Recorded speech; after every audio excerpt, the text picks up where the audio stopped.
Hello दोस्तों, स्वागत है आपके YouTube चैनल वीके सर मस्ती में।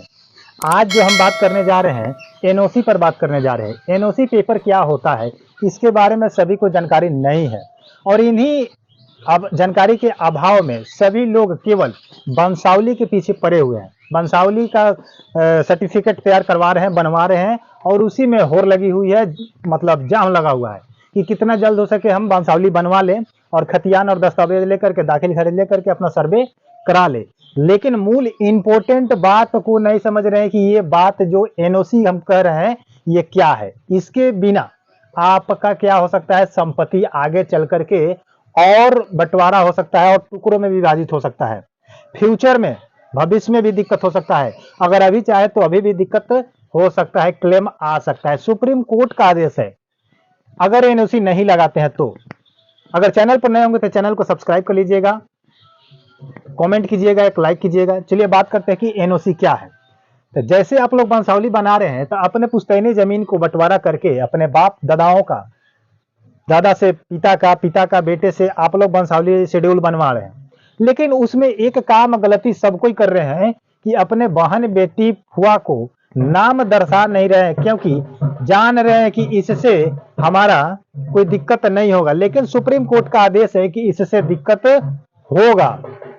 तो अगर आपको भविष्य में अगर चाहे तो आपकी बहन, आपकी बेटी ऑब्जेक्शन डाल सकती है। इस ऑब्जेक्शन से बचने के लिए उसका हक है।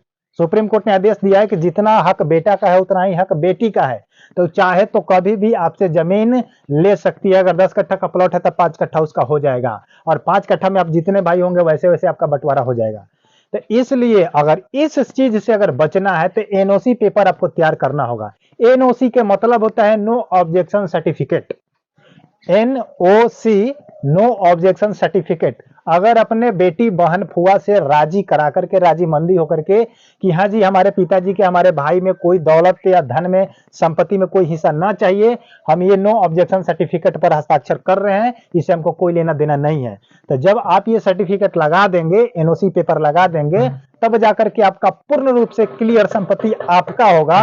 और आगे चल करके बाई चांस अगर कभी ऑब्जेक्शन करती है तो आप ये सर्टिफिकेट जो लगा दिए हैं, आगे चल के ये जो केस जो अगर मान लीजिए कि हो जाता है तो केस ये आपके पक्ष में होगा, आपके बहन बेटी के पक्ष में नहीं होगा। क्यों? क्योंकि वो शुरू में, स्टार्टिंग में ही एनओसी पेपर पर दस्तखत, सिग्नेचर कर दी है। इसलिए सभी से आग्रह, अनुरोध है कि आप लोग भी अपना एनओसी पेपर बनवाकर ही सर्वे का काम में आगे कदम उठाइएगा। इसलिए जितना जल्द हो सके वंशावली के साथ साथ अपना एनओसी पेपर भी रेडी करवा लीजिएगा। फिर से बता देते हैं, एनओसी, नो ऑब्जेक्शन सर्टिफिकेट। इतना बात आई समझ में? फिर मिलते हैं किसी नेक्स्ट वीडियो पर, तब तक के लिए जय हिंद, जय भारत।